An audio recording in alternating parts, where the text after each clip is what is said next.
Hey, everybody, welcome to the Addiction Unlimited podcast, where you get to learn everything you want to know about addiction and recovery. I'm your host, Angela Pugh, co-founder of Kansas City Recovery, life coach, and recovering alcoholic. To learn more about me, you can listen to episode 0 on your podcast app or find us on the web at addictionunlimited.com. We're going to talk about managing friendships and relationships in social situations when you stop drinking. This is especially important right now as we're moving into the holiday season. We're all facing a ton of events, family events, friends events, office events, parties, dinners, you name it. On this episode, I'm bringing in my dear friend, and she's an alumni of my 6-week coaching program, Ellie. And this was something Ellie did really well from the beginning. Like, she really worked hard to not only manage her own expectations of what her social situations and friendships were going to be like, but she was really good at managing that for her friends as well. And that's a part of the equation that we probably don't talk about enough, right? But really leading the people around you on this sober journey with you. It's important that we let them know how we feel and what feels good and what doesn't feel good and what's comfortable and what's not comfortable. Managing expectations. That's what it's all about. Let's welcome Ellie. Ellie, I'm so excited to have you on. Thank you for coming on and doing this episode with me. I know this is something that you did really well in your early sobriety, was really talking and communicating with your friends and navigating the discomfort that can come up with social situations. So tell everybody just a little bit about you and your sober journey. Hi, Angela. Thank you for having me. Yes, so I quit drinking close to 4.5 years ago. I got to the point where I was just thinking about it constantly, all the time, couldn't wait for the next drink or how much, how little, how it was going to affect my life, all the things.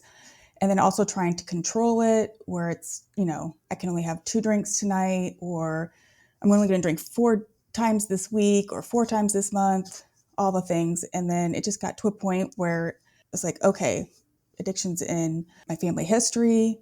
I was at the point where it's like, it's not going to get any better. If I continue drinking, it's just going to get worse. It's going to get harder to quit. So let's just do it now. And that's when I decided. I actually was on a girls' trip. I decided kind of a year before that I was going to quit drinking, but it took me a year to kind of deal with all the head trauma with it, I guess, for lack of a better word. Head trauma or drama, either way. Yes. Thinking I was never going to have fun again. I was never going to have any more friends, all the negative things. But it was at a girls' trip. And I was like, this is my last night drinking. And that was it. And then thinking back, it was just, I remember thinking like, okay, if I can just get it to 100 days, just have that really as my goal. And then like a weekend, I was like, oh, I'm going to need help. And then that's when, thankfully, I was listening to you on your podcast and you were having the 6-week program. And I was like, yep, this is what I'm going to do. I'm going to spend all the money I've been saving on alcohol, by night drinking alcohol, and on you. And here I am. And here you are. Now you can't get rid of me. I know. I love it. Okay. Let's first, before we dive into this, because being on the girls' trip, like this kind of goes with the topic too, right? Like, what was it on the girls' trip that made you go, okay, that's it. Like, I'm making a commitment. I'm not doing this anymore. Well, it was about a week before the girls' trip. Like I said, I was thinking about it about a year with my therapist, just kind of talking about it, questioning it and everything. And then she was like, all right, let's, we did some, like if I have an issue with drinking or any, am I an alcoholic? I don't know, some quiz, some more in-depth quiz. And it was like, okay, yes, I do. And I was like, all right, well, I've already had this planned. I couldn't back out because they were coming to, our family's condo. So I was like, all right, this is the last one. And I'm just going to let them know because I just knew that some friendships might change because of it, but also didn't know how to navigate life, without it. So I just needed to stay away. That's just the only thing I knew is I just needed to stay away from alcohol. So that's kind of why I was like, all right, let's have one big hurrah. And then it was that night that I was like, oh, FYI, I'm not drinking anymore. And you might not be seeing me for a minute. Okay, you told everybody on the girls' trip that they might not be seeing you for a while? Yes. Or if they don't see me, that's the reason why, just because it's not because of them. It's just because I don't know how to navigate this change. And this is what's going on with me. I didn't want to have to make up an excuse, like, oh, I'm not feeling it, or, because we've all heard those excuses of things. And after so many, it's just, they're going to stop calling. They're just like, oh, she doesn't want to be my friend anymore. And that wasn't the case. I just didn't know how to have a friendship that wasn't surrounded by alcohol, if that makes sense. Oh, it makes sense to me. Yeah. I knew how. Because I do have friendships, that weren't, but it's like the majority of my close friends. We get together and we drink, and there's dinner, there's book club, there's this, there's that, wine trips, girls trips, all the things. So it was a change for all of us. Right. How did they respond? Like when you said, I'm not drinking anymore, because, well, because you talked about this a minute ago, this is a huge fear for people when they're thinking about quitting drinking. It's like, what the F? Like, how is this going to affect like all of my friendships? Are people not going to want to hang out with me anymore? Are they going to think I'm weird? Am I going to be awkward? Am I not? My thing was, am I not going to be funny anymore? Because I was really fearful that my sense of humor was only attached to drunkenness. So I was really scared about that. So when you said, I'm not drinking anymore, and you might not see me for a while because I'm not going to drink anymore, how did they respond to you? Surprisingly, really well. I was expecting them to be like, "Oh yeah, right, you can't do this," type of thing. But they were very supportive, and they were like, "Oh," shocked, and support. That was really great. And a lot of them, they still invite me to things, and they were, but it's just like, I get it if you don't want to, but just letting you know we're over here, and some, reached out and was like, I didn't know you were having such an issue with this, what's going on.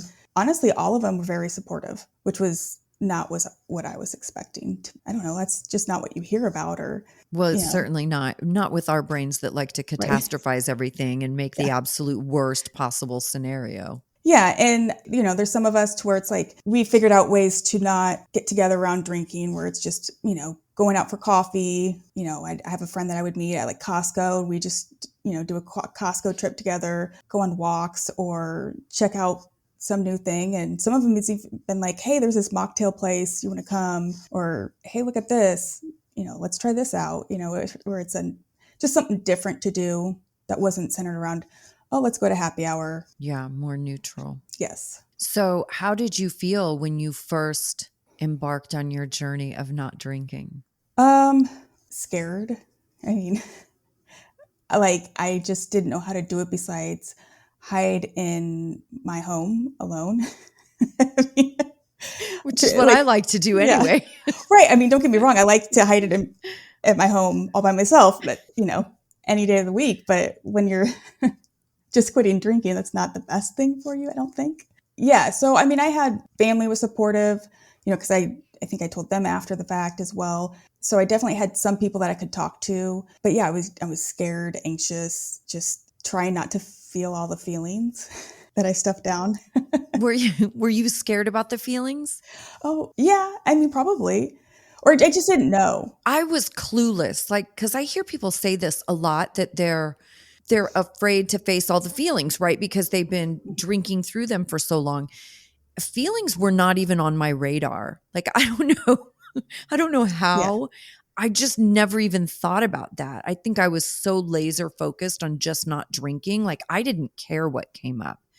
But it is fascinating because a lot of people do worry about that. Like, how am I going to cope with all of the discomfort? Yes. Well, okay. Yes, I definitely was scared of the feelings when you put it like that. Because I knew I also am an emotional eater as well. So I was fearful of gaining weight. But then at the same time, I was like, all right, you got yourself 30 days.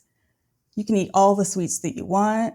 As long as you're not drinking, go for it. And that's what I did. And it was actually 60 days that I continued on like a champ. Overachiever. And I didn't. Yes. And that was like the main goal was just, you're not drinking. You're going to gain weight and it's going to be fine. You can lose it. Just quit drinking. You'll figure it out. And yes, and I was a wreck. I was an emotional wreck. What were some of the biggest changes that happened like in your first 30 days? What were the things that really stood out to you, if anything? Oh, the lack of hangovers was amazing. Got to the point, I mean, I quit when I was 41. So it got in my late 30s, I was having 2-day hangovers. I Mm. just couldn't, I'd be drinking on Saturday night and Monday morning going into work, I'm still feeling it. So just having better sleep, better skin, a little bit clear headed, but still emotional or emotions all over the place. I'm thinking that those were kind of like the main things. Just waking up. I'm a morning person. So just waking up feeling good. Yeah. Yeah, and going to bed. I love my sleep. So getting great sleep is amazing. Yeah, I hear people talk about that a lot too. I've never been a good sleeper. It's something I've had to really work on, so I didn't have that experience, but I hear people say that a lot, that after they get over like the initial like 7 to 10 days probably, that like their sleep gets really good. Yeah. So, how long was it before you started like really going back and hanging out with your friends and reintegrating into social activities? I quit in July. And so I think it was probably September, early October, maybe going over to a friend's house for Sunday Fun Day, watching football all day, that type of atmosphere, which was also a big drinking day if you wanted to partake in it, which I had always in the past, because to be honest, I don't really watch football. So, You love to go to football parties and not watch football. yeah, I would do that of too. I would course. go for the food, of course. Yeah. Well, yeah, I'm there for the food. That's where I'm there now. And how was it for them? Like when you start showing up and not drinking, like was there any awkwardness? No, not really. Things I made sure I did for myself was, and I've had people laugh at me, but whatever, is I bought like a little cooler from Target. It was a little bit bigger than small, if that makes any sense. It was a medium size, I guess. I was going to say, isn't that a medium? Yes, it is a medium. Um, and I would have that full of like all my drinking options. I mean, I had sparkling water, still water. I just had my like electrolyte packets to put in it, or I had hops water, all the waters. I mean, anything as long as it wasn't alcohol. It was in my cooler, and I brought that over because I wanted to make sure that I was taken care of. And I had bought myself a new like Yeti. I bought a few of them to be quite honest, because you got to find the perfect one. Perfect size and all that stuff. Brought over ice cubes to make sure I had ice. Now, I listen, mean, in all fairness, like Ellie's the most prepared person I've ever met in my life. Like even traveling, you're the same way. Like you have literally everything you could possibly need. yes, straw, yes, everything. I can see you like rolling Yeah. it, rolling into your friend's house with your cooler and your like emergency sober life pack.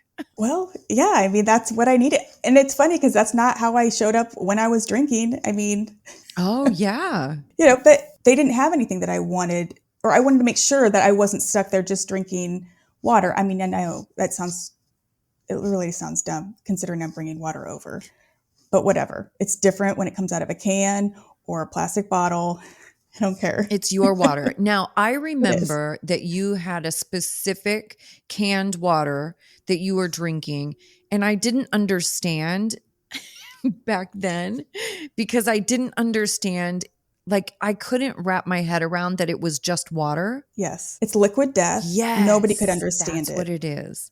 but it doesn't look like it. I would be drinking that, and everyone, I mean, there's been a couple times like, oh, yeah, that has vodka in it. It's like, no, it's regular water. Yeah, yeah, yeah, but it has vodka. No, it's just straight water.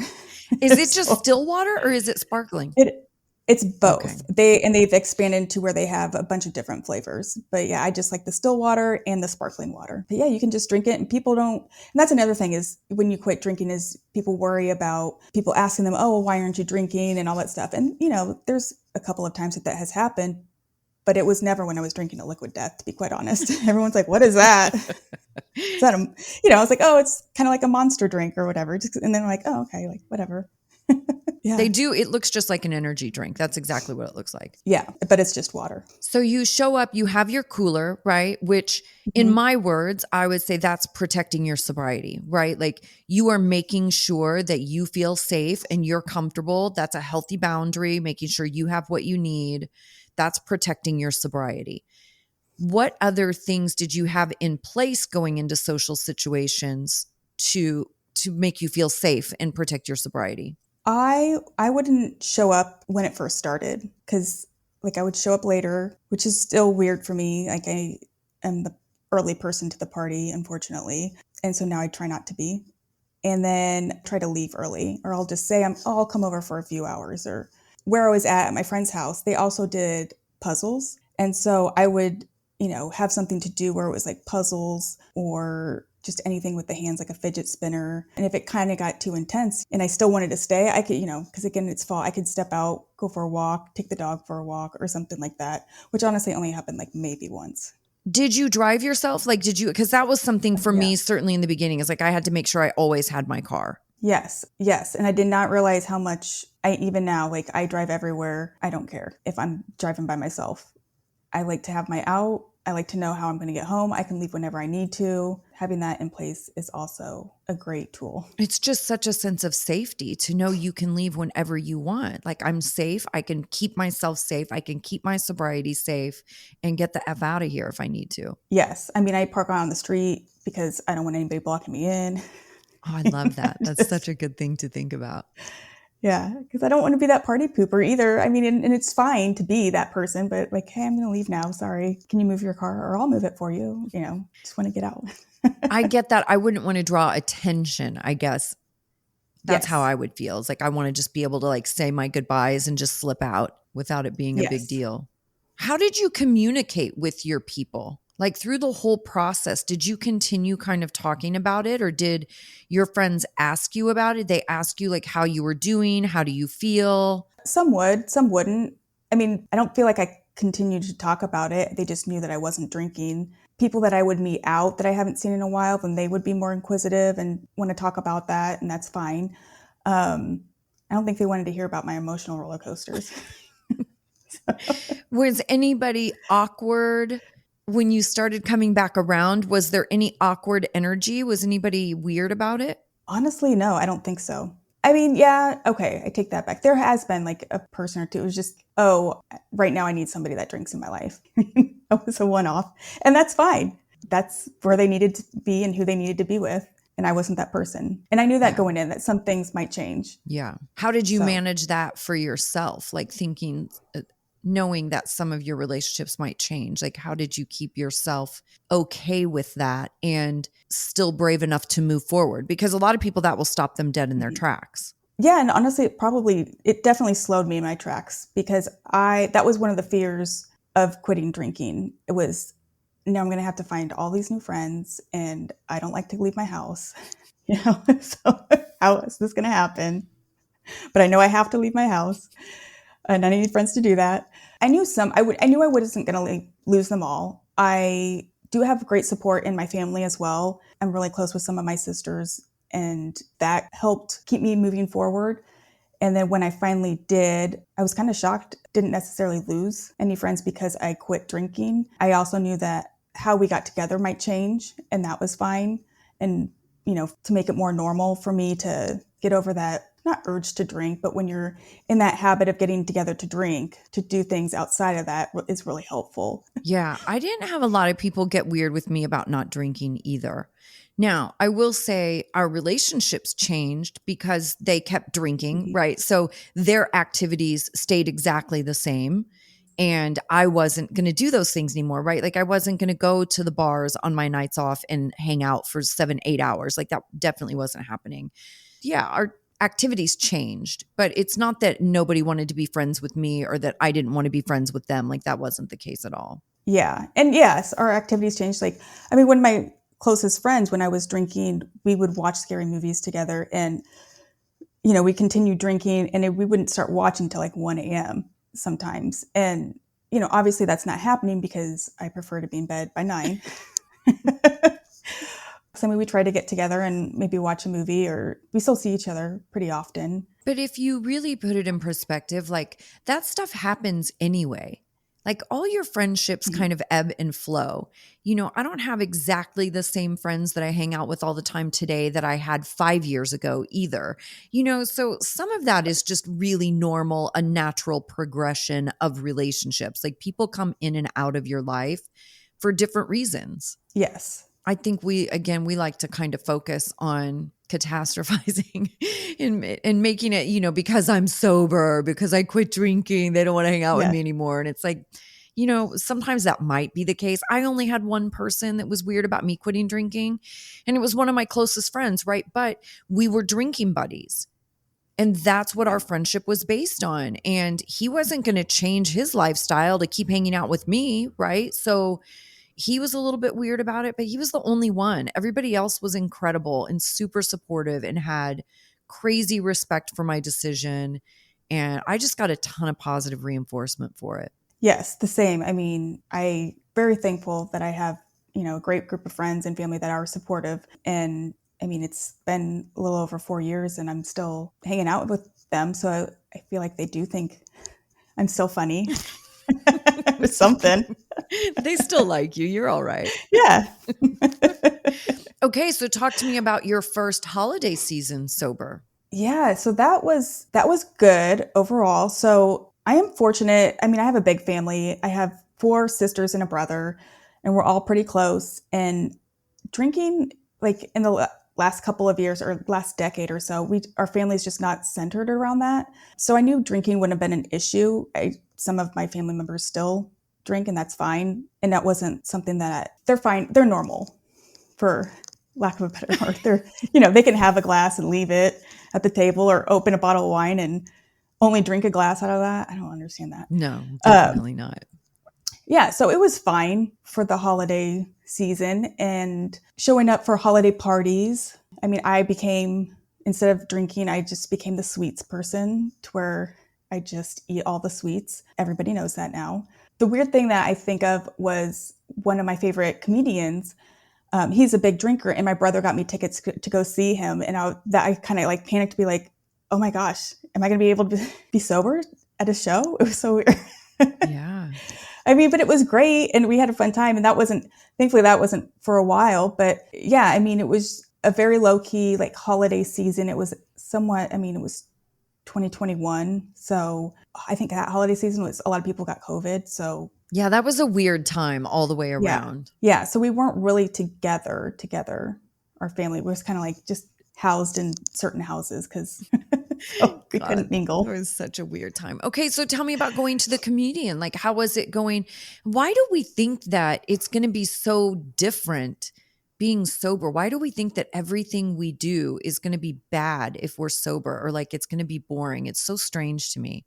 How was it when you went to the comedian show? It was amazing. I mean, the comedian is Bert Kreischer. So anybody that knows him knows he's a drinker and he's a partier, and fans that love him, I feel like a lot of them are the same.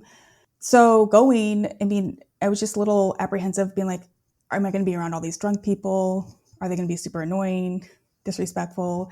So there was a little anxiety with that, but also, am I going to want to partake in that as well?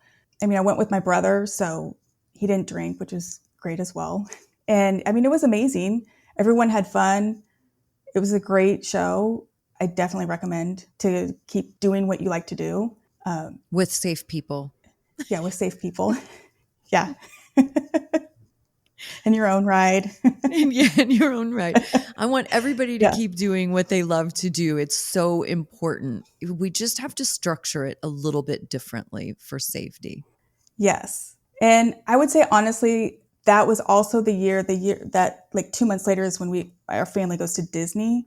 And that was when it was like, oh, this is probably going to be where I drink. I was like, oh, I know people are like, what, drinking in Disney World? But that's what I did. It sounds so bad. I was a drunk girl in Disney. It's not like you're the only one. I mean, I know. But that was like the first real, like, oh, wow, this is going to be hard, because I don't know how to do that. I would have kicked your ass, Ellie. What, what did you think was going to be the hardest part? Because this is another trigger, right? Vacations. Like this is a huge, huge trigger for people also. So what did you do when you went on that trip to keep yourself safe? I mean, from the plane, I really wasn't a plane drinker, like drinking on the plane type of thing. But for some reason, going to Disney to start off that vacation, that was like, yeah, let's drink on the plane. So, I mean, obviously making sure I didn't have that. I had my candy, the things I want to drink, water, whatnot. And going with, my family members that some of them drink, some of them don't. So staying with the ones that don't so that I'm not necessarily tempted or not going to veer off and get something. I was very fortunate, or the lines were so long for like the drinking kiosks and stuff, because I was upset about that. I was upset for my family members that were standing in line for this. I'm like, you're going to stand 20 minutes in line for that? Like, are you going to get back in line for the second one? I was like, it was just so long. I would have been so pissed if I was still drinking. I would have been that irate person, Oh my mad that I couldn't God. get my alcohol fast Faster. enough. Yeah, exactly. All these people are taking way too long. Yeah. And then also hanging out and like looking at the park in a different way, like having fun with the nieces and nephews, trying to find something new and different instead of going to the same old Epcot drinking extravaganza. Did you have that experience of like realizing how much of your mind space alcohol takes up in different situations? Like this was a real light bulb moment for me when I was, out in the world doing things early in sobriety, because I didn't realize how much I thought about alcohol until I was in all these situations, not drinking. But of course, it's still on your mind, right? Like I'm still an alcoholic. My brain is still an alcoholic. So it's going to think about it certainly early on. But it was so strange when I started to connect those dots and realize, like, oh my gosh, like everywhere I go, it's my priority, right? Like this is my first thought. Every time I walk in somewhere, I go to an event or go to a fun place with my family, like where's the alcohol? When am I getting a drink? Where can I get the next drink? How long is that going to take? Like I just didn't realize in my drinking life how much of my energy and mind space it consumed. So much. I didn't realize that either until I realized a little bit of like, that was part of the reason why I quit, because it was just, I worked until 2 p.m. So I couldn't wait for my friend to get off work at 5. I would go to the liquor store beforehand and I'd just be waiting, or like, okay, I need to stop drinking at this time so I can get a decent night's sleep. All the planning, it's so ridiculous. And then also when I work with you, was just like making that decision to finally just quit drinking, because I remember having that conversation with you because that 100 days was right before Thanksgiving. So I was like, if I can just make it to there, I could probably drink with my family because they're not big drinkers. So it wouldn't have been, I could have a glass of wine. That's fine. And then it was just like, oh no, because I'm going to be thinking about, well, everybody else had one. Will anybody notice if I had 2? Are they going to say something if I have 2? Or there's just a little bit left in that bottle. I need to drink that. You were thinking that 90 days from the event even happening and you weren't drinking. And that's all the stuff Right. that you were thinking about, right? Like that's the Yes. insanity of this thing. Yeah. Yes. And it was just talking with you. It's just like, just make the decision and then you can just start planning your life from that. And yeah. So once I was like, oh, okay, so I'm not drinking. And then like, once I got that in my head, then I could just plan forward from that of not drinking. And it freed up so much space. Yeah, because you're not in constant indecision. That's what people don't get about all of those, that mental Olympics. Am I going to drink? Am I not going to drink? Should I drink? Shouldn't I drink? Will I drink then? Can I drink at this? Like all that does is leave you in a constant state of indecision. And we are people with anxiety. If there's one thing we don't do well, it's confusion and indecision. It's like, Yes. I need things to be concrete and very clear and concise. I need to know what I'm doing, what direction I'm going, and why. And yeah, when you have one foot in and one foot out, it's just there's nothing you can do from that spot, Yes. Even talking about that, I realized how much indecision I still have in my life. I guess I need to make some decisions soon. But yes, drinking was the main thing that I always thought of. Just when, where, how much. I'm only going to drink, 8 times this month. So let's plan those days out and then let's finagle that as the month goes on. Yes, Yeah. this is another good point too. Look at how much energy we will put into our drinking life, right? But then when I tell people go to a meeting, they're like, "Oh God, I don't have time for that. I can't do that. I mean, that'd be nice, but Yeah. I sure can't make that happen." They're like, 30 meetings in 30 days? Oh, there's no way I could do that. I'm so busy and kids and work and I'm like, really, dude? Because if we want to get real honest about our Yes. situations, I bet you put a hell of a lot of energy into your drinking life. Yes, absolutely. So much. It's so crazy. What have you noticed? Now it's been 4.5 years, almost 4.5 years that you've been sober. What have been your most profound changes?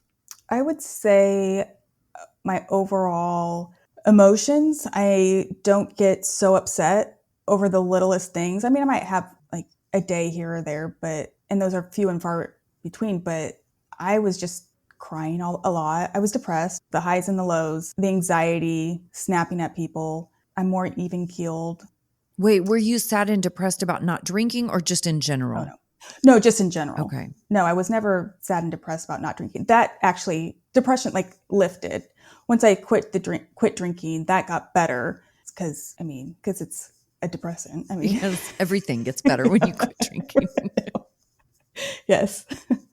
Life got better, especially when I learned what I was feeling and to be able to name it and learn about all the feelings. I know it's silly, but I mean, I've been drinking since I was 14. So just stuffing those emotions down, I think that would be probably just my overall mental health has really benefited from that. I mean, there's been so much, There's my so much, physical like health. from my perspective, you're such a different human being all the way around. You are so much more confident and strong and comfortable with yourself. And Mm. I know you said one time a couple of years ago, you said, you remember every one of our coaching sessions started with me crying. And I hadn't thought about it, right? I was like, oh no, I didn't really notice that. Probably because that's just normal, right? That's not uncommon. But I was thinking about it now. And I'm like, gosh, that's so infinitely different in even how you approach your life. Like, you don't get so overwhelmed by the little things, like you said. Like, and I was like this too. The tiniest thing I would need to do would just feel unachievable. Having to call a Oh repair yeah. person or call the cable company or do something for my cell phone. Like those stupid, the most mundane tasks to me were so overwhelming. And you don't have Oh any yeah. of that now. No, because I do remember calling on our calls, like crying over my dishwasher or crying over something with the house. And now it's just, I might still cry over a dishwasher, but it won't be for days. I might cry over my dishwasher later because I have to load that thing. Yeah. Oh, yeah. And your life is so different.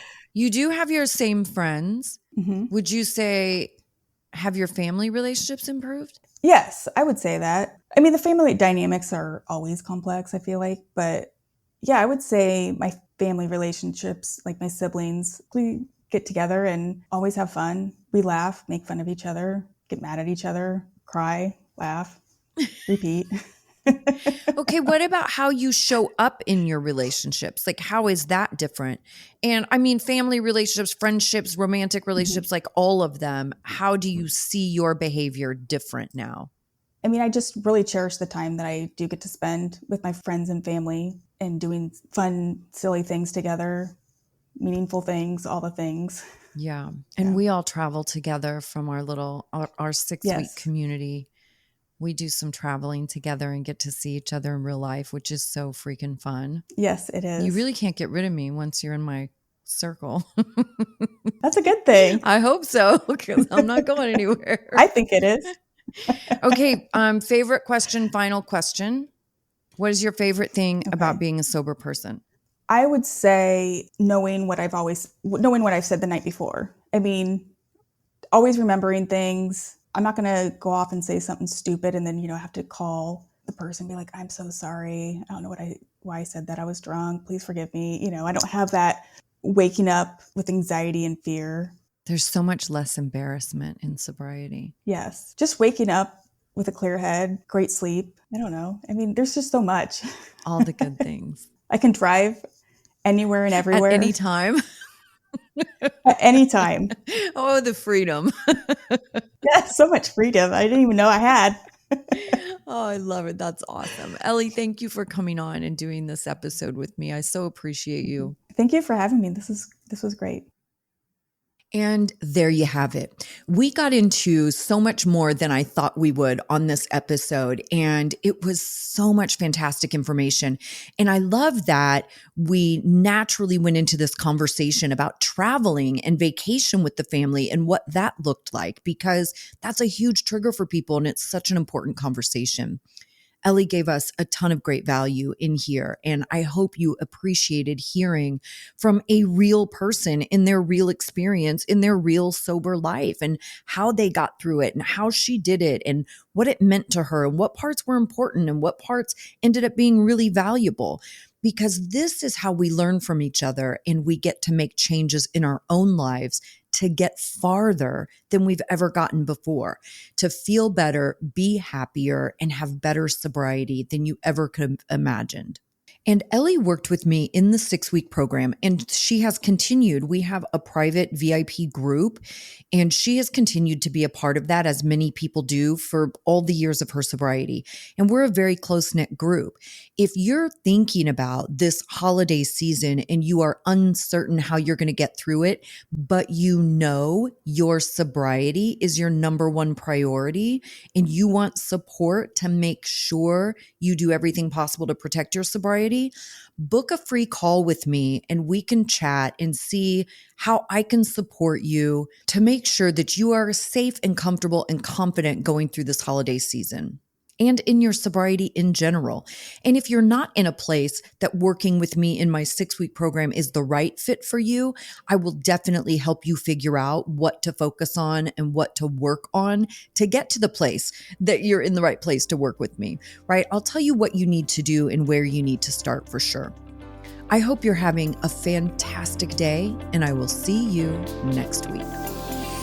You've reached the end of another great episode of the Addiction Unlimited podcast. Candid and honest conversation about addiction and recovery. Be sure to visit us at addictionunlimited.com to join the conversation and access show notes and links to everything we talked about. Love this episode? Please take 30 seconds to subscribe, rate, and review on iTunes to help us improve and give you the information you want. Thanks for listening. See you next week.